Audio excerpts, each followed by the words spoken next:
This is another episode of the Blossom Podcast, your number one source for everything bariatric surgery, from pre-op to post-op. Registered dietitian Alex Conception gives you real, raw tips and motivation through your journey.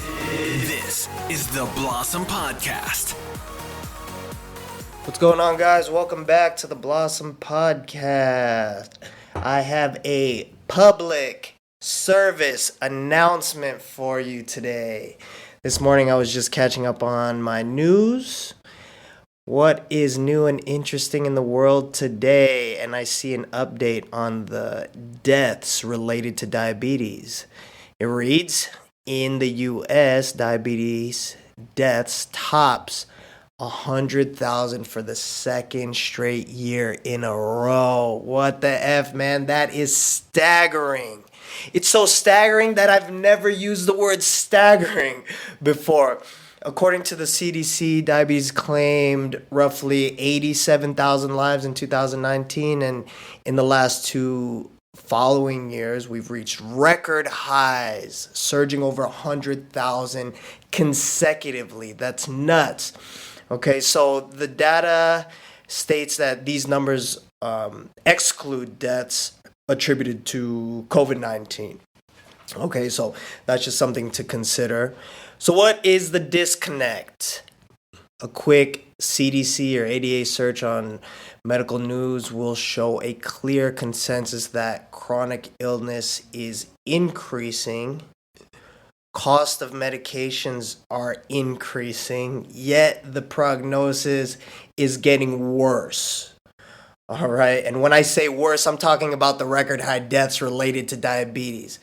So again, what is the disconnect? What I see is happening is that there is a very high and increasing rate of understating the basic pathophysiological cascade leading to the development of type 2 diabetes, but it's also paralleled by the advances in medical treatment and medications. Make sense? But before I move forward, I do want to draw a line between type 1 and type 2 diabetes. The main difference between type 1 and 2 diabetes is with type 1 is insulin dependent and is it's an autoimmune condition. So basically your body attacks your pancreas with antibodies.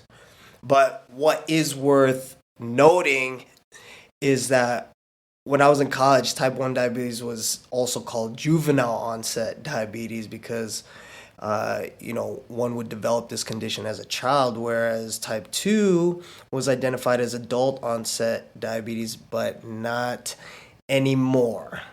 Okay, type 2 diabetes is it's largely attributed to lifestyle and eating habits, which used to take the time to become an adult to develop. Unfortunately, today we are seeing a ton of children and teens with type 2 diabetes. And here's another thing, 90% of individuals with type 2 diabetes are overweight. So that should say a lot. All right, with type 2 diabetes, very briefly, what's going on here is that we eat carbohydrates, okay, broken down to glucose, and it's used in the body for energy. So with presence of glucose, insulin, which is created by the pancreas, is released.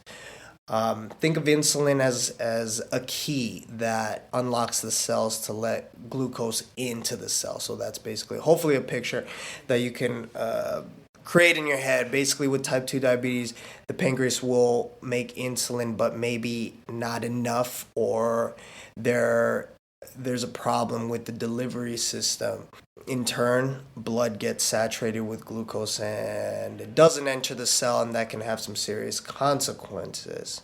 Okay, so what's happening? What's contributing to this spike of uncontrolled diabetes, and what are the treatments? Basically, this is the disconnect. There is no cure. There's management. And unfortunately, the medication route entices so many. Maybe it's not that it entices, maybe we think that that's the only option.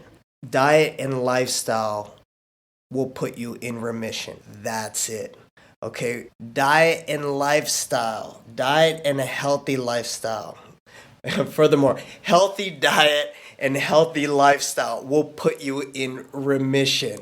We're willing to try everything except diet and exercise. That is the problem in society right now. That is the problem with prescription medications and the interventions related to drugs, right? With bariatric surgery, there are so many studies to support managing diabetes. We're talking 80 to 90% remission 2 years after surgery. Remission being defined as management without medication. To be clear, this is not a call to action for bariatric surgery. This is a call to action for awareness. Know that diabetes is not a death sentence.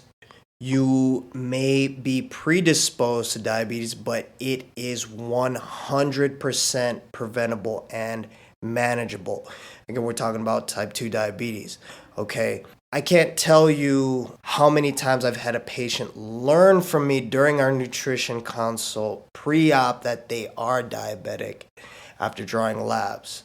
That is wild, okay? They had no idea. That means if they didn't go through this procedure, it would go unnoticed, for I don't know how long. Fortunately, the surgery would be the intervention, and as long as the rules are followed, there would be no need for additional medication intervention, which is fantastic. And these particular patients, individuals, the surgery itself, this tool just became a lot more valuable because they wouldn't have to deal with those complications down the line because they didn't know. Not only that, I can't tell you how many times I've had patients in tears from seeing their labs look so good, literally just 2 weeks after the pre-op diet. I would get testimonies of literal shock talking about battling for years with medication and nothing works, but look, it's only been 2 weeks. This is a testament to how good the body responds to good. Okay, but more so, it is a testament to how bad you were eating. Now, we do have patients off meds in 2 weeks that have been on medication for years. Now that's wild too. Again, a testament to how good the body responds to good, healthy diet, healthy lifestyle. That is the intervention. What we actually need is to get calorically controlled, eat some nutrient-dense foods, and exercise. That's it. Okay, now the surgical weight loss basically forces compliance, and that's it. So if you can't get compliant with food and activity, then surgery might be the best option. Again, this is not a call to action for bariatric surgery. I did want to just go on this rant, I guess, because I saw that news of 2 consecutive years of 100,000 deaths related to diabetes, which is record highs. So that is my 2 cents. You guys, be aware, get that health under control because you want to live a long time and you want to be happy, healthy, and not at risk for chronic illness related to weight. You hear me? All right, guys, I will see you in the next. Have a great week. Peace. This was another episode of the Blossom Podcast. For more motivation and future episodes with Alex, make sure to subscribe so you don't miss out on any life-changing moments.